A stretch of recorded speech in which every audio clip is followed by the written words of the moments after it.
సరస్వతి,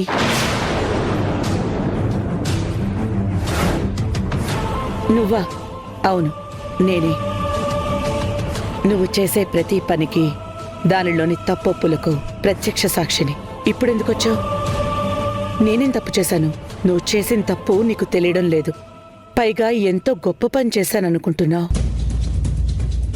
కానీ ఒక్కసారి ఆలోచించు, నువ్వు చేసిన పని కరెక్ట్ అని నీకైనా అనిపిస్తోందా?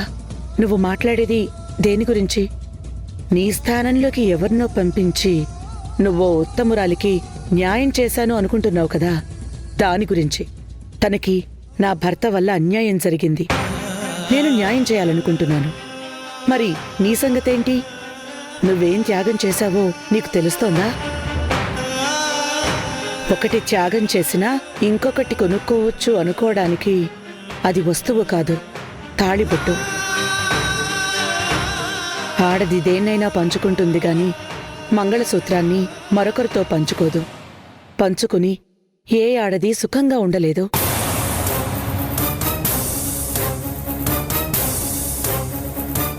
నువ్వు సమాధానం చెప్పలేవని నాకు తెలుసు. అంతరాత్మకి సమాధానం చెప్పలేని ఏ పనైనా తప్పే. గుర్తుపెట్టుకో.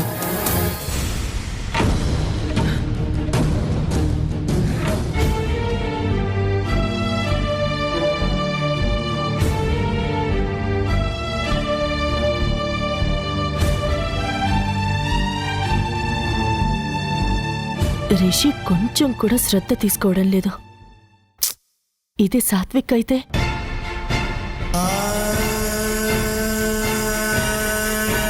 సాత్విక్, ఇవన్నీ నీకెందుకురా? నేను గాని వీణ గాని చేస్తాం కదా, నువ్వు వెళ్ళి రెడీ అవ్వు. అమ్మా, నా రూమ్ నీట్గా ఉండాలి. చిందరవందరగా ఉంటే నాకు నచ్చదని నీకు తెలుసు కదా.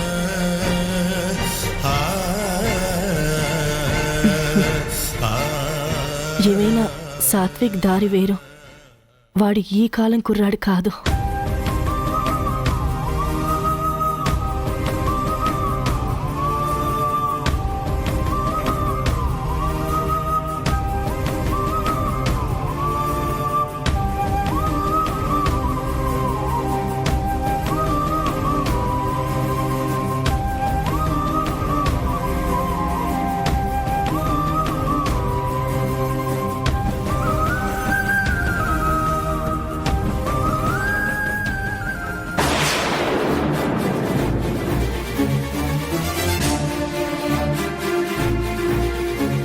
ఇదేంటి? ఇదేదో గ్లూకోజ్ పౌడర్లా ఉంది. రిషి తిండి సరిగ్గా తినకుండా ఈ గ్లూకోజ్లవి తింటున్నట్టున్నాడు. వయసులో ఉన్న కుర్రాడు తిండి తినకుండా ఇవేం పనులు?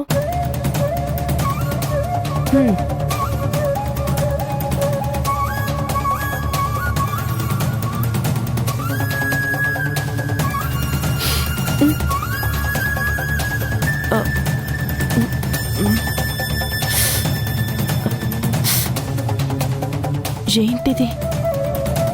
ఈ పౌడర్ స్మెల్ చూడగానే తల తిరిగింది.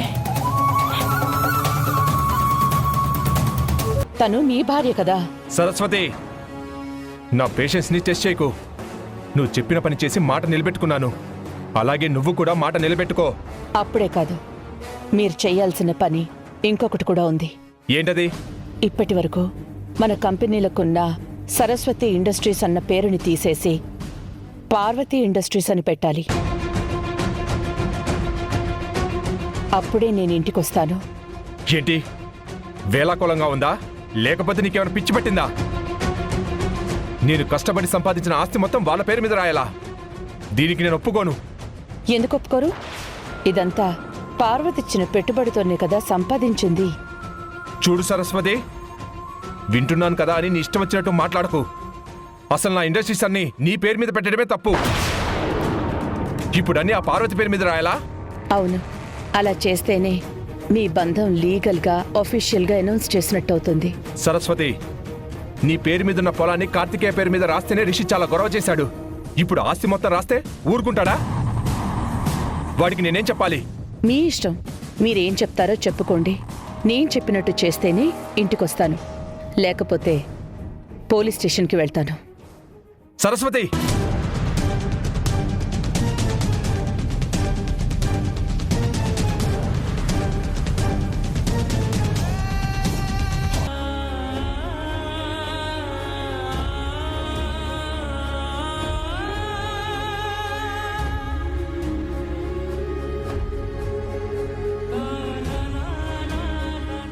వేద, ఐఎమ్ సారీ. నేనున్న టెన్షన్లో నువ్వు అలా మాట్లాడేసరికి నాకు కోపం వచ్చేసింది. సారీ శ్రీ, నేను కూడా అలా మాట్లాడకుండా ఉండాల్సింది. నీకు అత్తయ్య గారంటే ఇష్టమని తెలుసు. అత్తయ్య కనిపించక నువ్వు టెన్షన్లో ఉన్నావని తెలుసు. అయినా కూడా పార్వతి ఆంటీ మీద ఉన్న సానుభూతితో అలా మాట్లాడాను. జాలి పడాల్సింది ఆవిడ మీద కాదు, మన మీద మనమే జాలి పడాలి. మన కుటుంబం 10 మందిలో నవ్వుల పాలు కాబోతోంది. అసలు ఇదంతా ఆ కార్తికేయ వల్లే వచ్చింది. వాడు అమ్మని ఏదో చేశాడని నాకు అనిపిస్తుంది. శ్రీ, అత్తయ్య గారికి ఏమీ జరుగుండదు. ఆవిడ్ని ఎవరూ ఏమీ చేయరు. అయినా కాసేపు కార్తికేయని పక్కన పెట్టు. పార్వతి ఆంటీ గురించి ఆలోచించు. నిజంగా ఆవిడ మోసం చేసే మనిషిలాగా కనిపిస్తున్నారా? ఆవిడ నిజంగా డబ్బు కోసం ఆశపడేది అయితే ఎప్పుడో మావయ్య గారిని నిలదీసేది, తన హక్కుల్ని సాధించుకునేది. వేద, పైకి అందరూ మంచివాళ్లలాగే కనిపిస్తారు. మనిషి ఆశాజీవి. ప్రతి వాడికి కంఫర్ట్గా బతకాలన్న కోరికుంటుంది. కొంతమంది 10 లక్షలకి 25 లక్షలకి ఆశపడకపోవచ్చు, కానీ ₹1 కోటి కనబడితే ఆశపడతారు కదా. కార్తికేయ 25 లక్షల నెక్లెస్కి ఆశపడలేదని అందరూ గొప్పగా చెప్పారు. కానీ ₹1 కోట్ల బిజినెస్లో పార్ట్నర్షిప్ ఇస్తానంటే ఆశపడ్డాడు కదా. అలాగే ఈవిడ కూడా అప్పుడు డబ్బులు వద్దనుకొని ఉండొచ్చు, ఇప్పుడు కావాలి అనుకుంటుందేమో, ఎవరికి తెలుసు. సరే శ్రీ, ఇక దీని గురించి మనం మాట్లాడుకోవద్దు. అనవసరంగా మన మధ్య మనస్పర్ధలు వస్తున్నాయి. నేను నీతో ఒక విషయం మాట్లాడాలని వచ్చాను వేద. ఏంటి శ్రీ అది? మన కంపెనీ పెట్టి ఇప్పటికీ 25 సంవత్సరాలైంది. త్వరలోనే దానికి సంబంధించిన ఫంక్షన్ చెయ్యాలి. ఆ ఫంక్షన్లో అమ్మ ఉండదు అనే బాధ నన్ను తొలిచేస్తుంది వేద. బాధపడకు శ్రీ, పోలీసులుగా అత్తయ్య గారిని వెతికి పట్టుకుంటారు. నాకెందుకో భయంగా కూడా ఉంది వేద. ఆ ఫంక్షన్కి డాడీ పార్వతి గారిని తీసుకొని వస్తే అందరి ముందు తల ఎత్తుకోలేం. మాకే కాదు, మీ అమ్మగారికి కూడా అది ప్రాబ్లమే. ఎందుకంటే ఆవిడ కూడా మన బిజినెస్లో ఒక పార్ట్నర్. మరి ఇప్పుడు ఏం చేద్దాం శ్రీ? నువ్వు ఏదో ఒకటి చేసి ఆ ఫంక్షన్లోగా ఈ పార్వతిని మన ఇంట్లో నుంచి బయటికి పంపించాలి. నేనేం చేయగలను శ్రీ? ఆవిడ్ని తీసుకొచ్చింది మావయ్య గారు. నువ్వేం చేస్తావో ఎలా చేస్తావో నాకు తెలీదు, కానీ ఆ డేట్కి ఆవిడిక్కడ ఉండకూడదు. శ్రీ,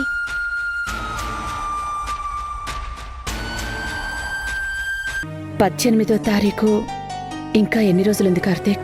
18వ తారీఖా? ఆ డేట్కున్న ప్రత్యేకత ఏంటి? ఉంది. ఆ రోజే నువ్వు ఆయన కొడుగ్గా, మీ అమ్మ ఆయన భార్యగా లోకానికి పరిచయం కాబోతున్నారు. ఇప్పుడు అవన్నీ ఎందుకమ్మా? చెప్పానుగా కార్తీక్, పార్వతిని ఆయన భార్యగా లోకానికి పరిచయం చేయడం కోసమే పార్వతిని అక్కడికి పంపించాను. ఇప్పుడు ఆ టైం వచ్చింది. అమ్మా, నీకు ఈ విషయం అర్థం కావట్లేదు. దీన్ని ఆపడానికి వాళ్ళు ఎంత దూరమైనా వెళ్తారు. అప్పుడు మా అమ్మకు ప్రమాదం. అలా జరగదు కార్తీక్. ఆయన సపోర్ట్ లేకుండా రిషి గాని శ్రీ గాని ఒక్క అడుగు కూడా ముందుకు వెయ్యలేరు. ఆయన వాళ్ళకి సపోర్ట్ చేయకుండా నేను చూసుకుంటాను. వాళ్ళెవ్వరి మాట వినరమ్మా. వాళ్ళ స్వార్థమే వాళ్ళకు ముఖ్యం. నువ్వు ఆ విషయం గురించి ఆలోచించకు కార్తీక్. విషనాగైనా నాగస్వరానికి బందీ అవుతుంది. కొండంత ఏనుగు కూడా అంకుశానికి లోబడుతుంది. లోకనాథ్ అనే పాముని ఎలా లొంగతీయాలో నాకు తెలుసు. తెలిసి రిస్క్ ఎందుకు తీసుకోవాలమ్మా? అయినా ఇదంతా మామెప్పుడు కోరుకోలేదు. లోక్నాథ్ గురించి తెలియనంతకాలం ఆయన దేవుడిగా పూజించింది. అతను బావుంటే చాలు అనుకుంది. ఆయన నిజస్వరూపం తెలిసాక దూరంగా ఉంది. నేను నా భర్త శ్రీరామచంద్రుడనే నమ్మాను. అతని నిజస్వరూపం తెలిసాక ఆయన ముఖం చూడాలంటేనే నాకు ఏదోలా ఉంది. పార్వతి పైకి చెప్పకపోయినా తన మనసులో ఆయన భార్యగా పిలిపించుకోవాలనే కోరిక ఉంటుంది కార్తీక్. లేదమ్మా, మా అమ్మకు అలాంటి కోరికలేం లేవు. కార్తీక్, భర్తనే దైవంగా భావించి అతను సుఖంగా ఉంటే చాలు అని కోరుకునే ఆడది అతనితో కొంతకాలమైనా బ్రతుకుదాం అనుకోదా? భర్త పక్కన లేకుండా ఎంత నరకం అనుభవించిందో నేనర్థం చేసుకోగలను. అందుకే నేనీ నిర్ణయం తీసుకున్నాను. ఇది నువ్వు మీ అమ్మకిచ్చే గొప్ప కానుక కార్తీక్. మా అమ్మ సంగతి సరే, మీ విషయం ఏంటి? నీకేమాత్రం బాధగా లేదా? లేదు కార్తీక్, పార్వతిని నా తోడబుట్టిన దానిలాగే చూసుకున్నాను. నా మీద ఒట్టేసి నిజం చెప్పండి అమ్మా.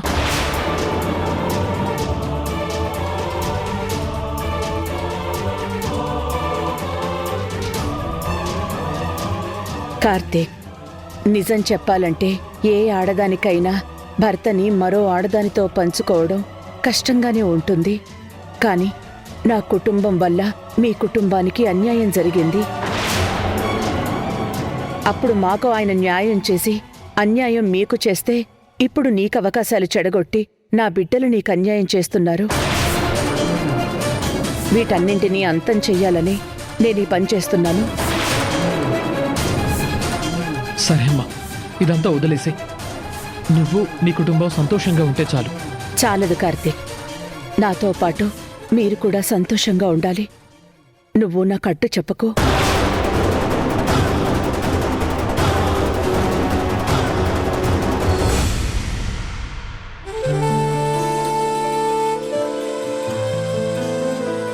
అన్నయ్య, ఏంట్రా ఇలా వచ్చావు? నాకు విషయం తెలిసిందన్నయ్య. మన కంపెనీ పేరు పార్వతి ఇండస్ట్రీస్గా మార్చబోతున్నారంట. ఏంట్రా నువ్వు అనేది? అవునన్నయ్య, నాకు అఫీషియల్గానే తెలిసింది. ఇవి అమ్మ పేరుతో ఉన్న కంపెనీలురా. అమ్మ పేరు మార్చి ఆవిడెవరి పేరో పెట్టాల్సిన అవసరం ఏంటి? నేను ఇప్పుడే డాడ్తో మాట్లాడతాను. వేస్ట్ అన్నయ్య, డాడ్ ఆల్రెడీ డిసైడ్ అయిపోయారు.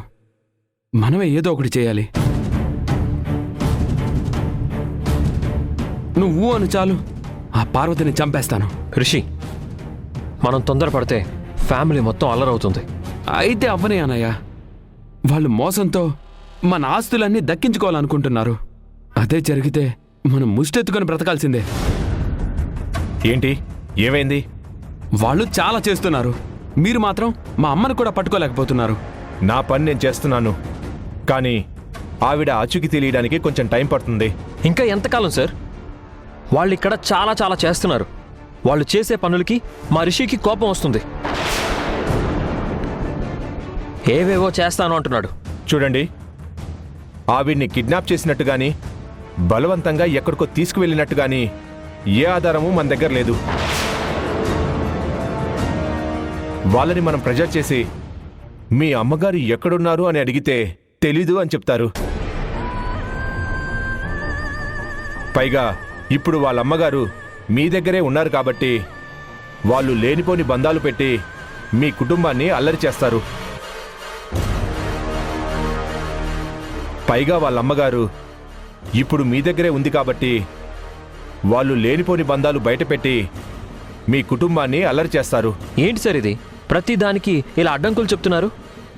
అసలు మేమేం చేయకూడదా? చేతులు కట్టుకుని కూర్చోవాలా? చూడు శ్రీ, నాకెందుకో ఆ కార్తికేయ మీద అనుమానంగా ఉంది. అతను ఎక్కువగా వాళ్ళ అమ్మతోనే కదా ఉంటాడు. తల్లిని, కాబోయే భార్యని పంపించి తను మాత్రం ఇంట్లోనే ఎందుకుండిపోయాడు?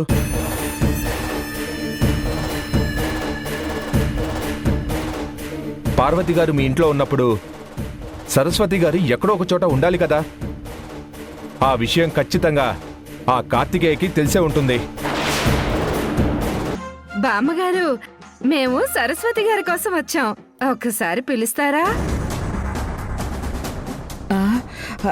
వీళ్ళకి ఇప్పుడు ఏం చెప్పాలి? అది కనిపించట్లేదని చెప్తే గొడవ అవుతుంది. వీళ్ళు బయటికెళ్ళి లేనిపోని ప్రచారాలు చేస్తారు.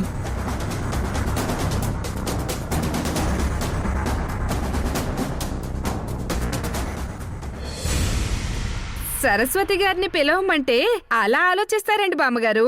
ఆ, అది సరస్వతి ఇంట్లో లేదు, బయటికి వెళ్ళింది.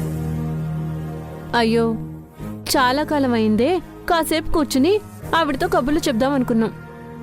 ఇది మరీ బాగుంది. మీరు ఎప్పుడు పడితే అప్పుడు వస్తే ఆవిడ గారు ఇంట్లో ఉండాలి కదా. అది కాదండి, ఆవిడ ఎక్కడికి వెళ్ళదు, ఇంట్లోనే ఉంటుంది కదా అని వచ్చారు కదా. ఈ మధ్య ఆవిడికి బయటి పనులు చాలా ఎక్కువైపోయాయి. ఫోన్ చేశామండి కానీ కలవలేదు. అన్నీ ఎక్కడ కలుస్తాయిలే. అవును, ఇంతకీ నీకు పెళ్ళయిందా? పిల్లలున్నారా? మ్మ్, అదేంటే ఒకసారి తాబేల్లాగా ఒకసారి తొండలాగా తలుపుతావేంటి? బామ్మగారు పెళ్ళయిందండి, పిల్లలే లేరు. ఆ, నువ్వు ఇలా ఊరి మీద పడి తిరుగుతూ ఉంటే పిల్లలు ఎక్కడ పుడతారు? సరస్వతి గారు ఇంట్లో లేరంటే పద వెళ్దాం. కూర్చోండి, టీ తాగి వెళ్దురు గాని. కూర్చో. తీసుకోండి.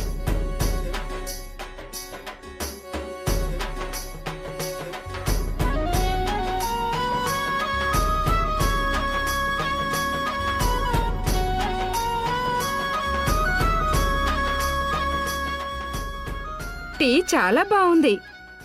ఇంతకీ మీరెవరు? నేను ఈవిడ మా ఇంట్లో కొత్తగా చేరిన పని మనిషి. ఆహా, పని మనిషా? ఈవిడ బాగుంది, ఈవిడ పెట్టిన టీ కూడా బాగుంది.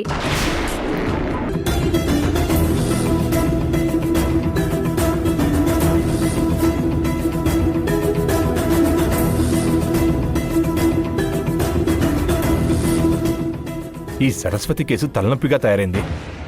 అసలు ఆవిడ ఎక్కడుందో ఏమైందో. సార్, ఒకవేళ ఆవిడకి ఏమైనా జరిగిందేమో. అలా జరుగుంటే ఈ పాటికి ఆవిడ బాడీ దొరుకుండేది. లేదు కాబట్టి ఆవిడ బతికే ఉన్నారు. కానీ ఎక్కడున్నారో తెలీదు. సార్, వాళ్ళ ఇంట్లో వాళ్ళే ఆవిడ్ని దాచుంచొచ్చు కదా.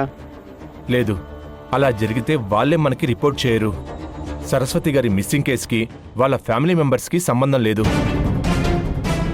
సరే, నువ్వు వెళ్ళి ఆ నర్సింగ్ ఉన్నాడేమో చూసిరాపో. అలాగే సార్.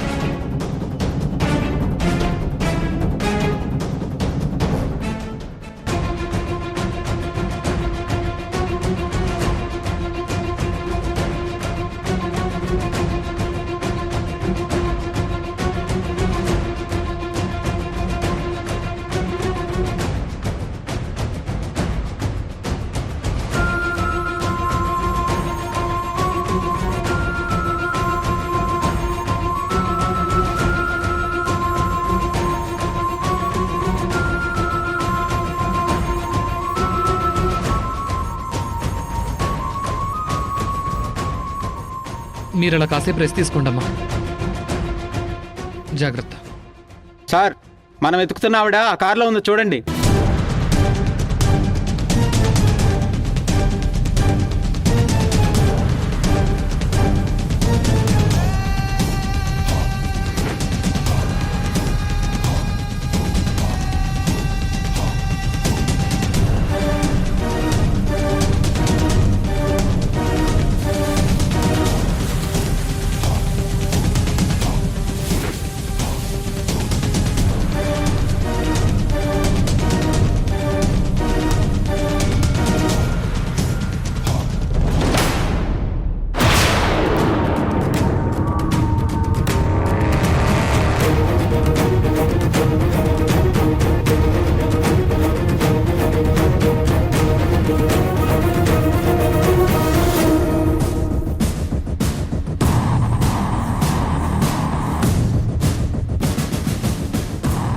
ఆ కార్తీకే సరస్వతి గారిని కిడ్నాప్ చేసి ఉంటాడేమో. చెప్పలేం. ఆవిడ కారులో పడుకొని ఉన్నారు అంటే ఆవిడే కార్తీక్ వెంట వచ్చుండొచ్చు కదా. కానీ ఆవిడ స్పృహలో లేరు కదా సార్. ఆ కార్తీకే కిడ్నాప్ చేసి ఉంటాడు. అదంతా తర్వాత. ముందు వాళ్ళు ఎక్కడికి వెళ్తున్నారో చూద్దాం.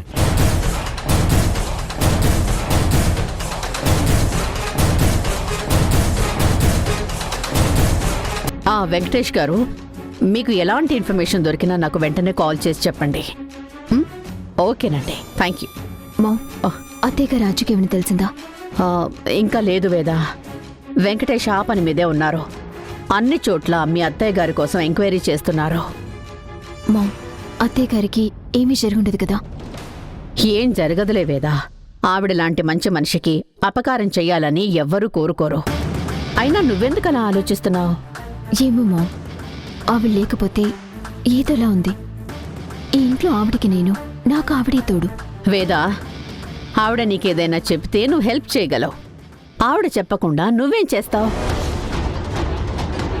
అయినా సమస్య వస్తే నిలబడి పోరాడాలి కానీ దూరంగా వెళ్ళిపోతే ఎలా? లేదు మామ్, అత్తయ్య అంత పెరిగిది కాదు. ఇల్లు వదిలి వెళ్ళటంలో ఆవిడ మనసులో ఇంకేదో ఉంది. ఎలాగైనా ఆవిని కనిపెట్టమను మామ్.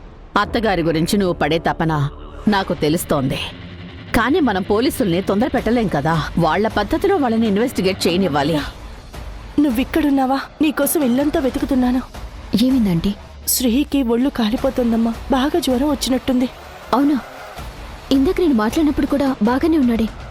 ఇంతలో ఏమైంది? అది కాదమ్మా, ఒంట్లో బాగోలేకపోతే కొంతమంది చెప్తారు, కొంతమంది చెప్పరు.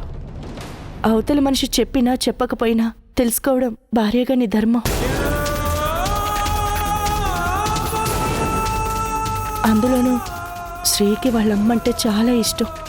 ఆవిడ కనిపించకపోయేసరికి దిగులు పడుంటాడు. అందుకే జ్వరం వచ్చింది. అవునండి, 3 రోజుల నుంచి తన అత్తయ్య కోసం టెన్షన్ పెడుతున్నాడు. అలాంటప్పుడు నువ్వు తన దగ్గరే ఉండాలి కదా. వదిలేసి దూరంగా ఉంటే ఎలా? ఇదిగో ఈ టాబ్లెట్ వే. తగ్గకపోతే అప్పుడు డాక్టర్ని పిలుద్దాం. వేదా, వెళ్ళి శ్రీని చూసుకో. తను మామూలుగా అయ్యే వరకు అక్కడే ఉండు. అలాగే మా.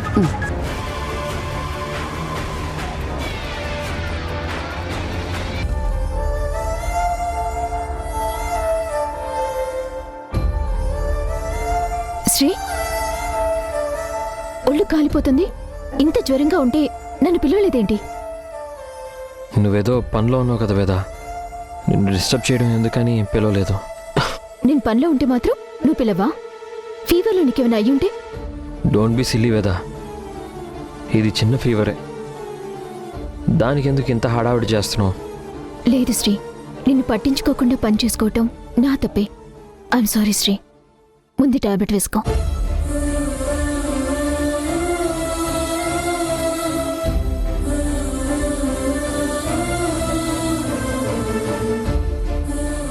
Thank you Veda. ఇంకెప్పుడు ఇలా చేయకు శ్రీ.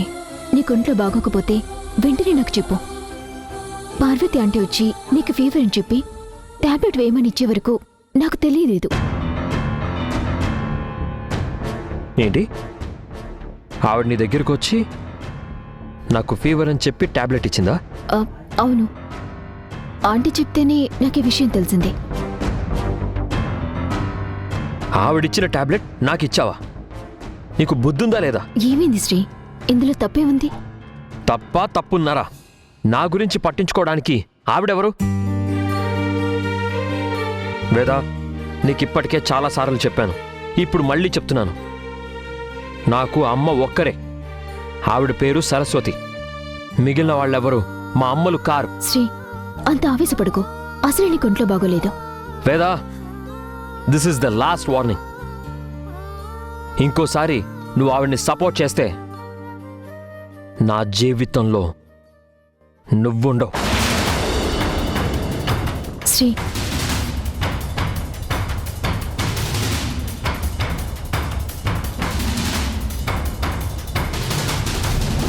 చెప్పండి సార్, నాతో ఏదో అర్జెంటుగా మాట్లాడాలన్నారు.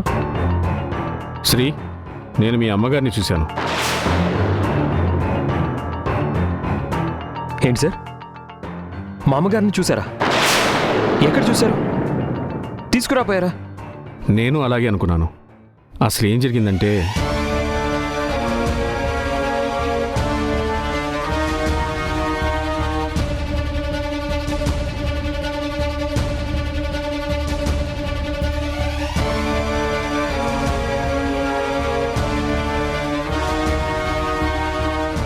అంటే అమ్మ నిజంగానే కార్తికేయ దగ్గరుందా?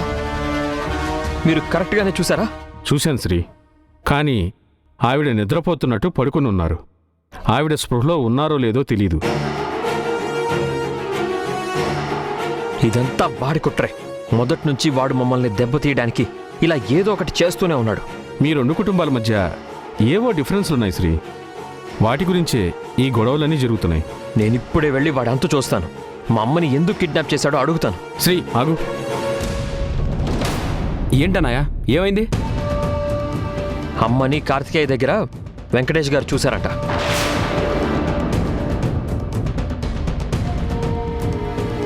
నేను అనుకున్నది కరెక్టే అన్నయ్య. ఆ కాలకేయ గాడు అమ్మని కిడ్నాప్ చేసి డాడ్ని బ్లాక్మెయిల్ చేశాడు. డాడ్తో వాళ్ళ అమ్మని ఇక్కడికి పంపించాడు. మీరు చెప్పింది నిజమే కావచ్చు, కానీ కార్తికేయ చేశాడు అనడానికి మన దగ్గర ఎలాంటి ఆధారం లేదు. మనం అక్కడికి వెళ్ళిన తర్వాత సరస్వతి గారు కార్తికేయ నన్ను కిడ్నాప్ చేయలేదు, నేను కావాలని అతనితో వచ్చాను అంటే మనం ఏం చేయగలం?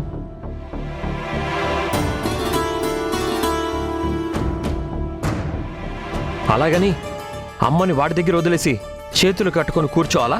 శ్రీ, మీరొక విషయం మర్చిపోతున్నారు. మీ అమ్మగారు వాడి దగ్గర ఉంటే వాళ్ళ అమ్మగారు మీ దగ్గర ఉన్నారు. అక్కడ ఆవిడని ఏమైనా చేస్తే ఇక్కడ వాళ్ళ అమ్మగారికి కూడా ప్రమాదం అని వాడికి తెలుసు. ఏంటి సార్ ఇలా మాట్లాడుతున్నారు? మా అమ్మ కిడ్నాప్ చేయబడిందని మీకు తెలుసు, చేసిన వాడు ఎవడో కూడా మీకు తెలుసు. అయినా కానీ సైలెంట్గా ఉండమంటారేంటి? రిషి, మీ అమ్మగారు కార్తికేయ వైపు మాట్లాడరని మీకు నమ్మకం ఉందా? ఉంటే పదా, ఇప్పుడే వెళ్ళి వాళ్ళ సంగతి తేల్చేద్దాం. అక్కడికి వెళ్ళిన తర్వాత ఆవిడ ఎదురు తిరిగితే నేను మిమ్మల్ని అరెస్ట్ చేయాల్సి వస్తుంది. మరేం చేద్దాం సార్? నేను ప్రూఫ్స్ కోసం వెతుకుతున్నాను. అవి దొరకగానే ఆ కార్తికేయ సంగతి చూద్దాం. మాకెవ్వరికి నిద్ర లేకుండా చేసి నువ్వు హాయిగా నిద్రపోతున్నావా? మా అమ్మని నీ కొడుకు కిడ్నాప్ చేసి మా డాడ్ని బెదిరించుంటాడు. అందుకే కంపల్సరీ సిచ్యువేషన్లో మా డాడ్ నిన్ను ఇక్కడికి తీసుకొచ్చుంటాడు.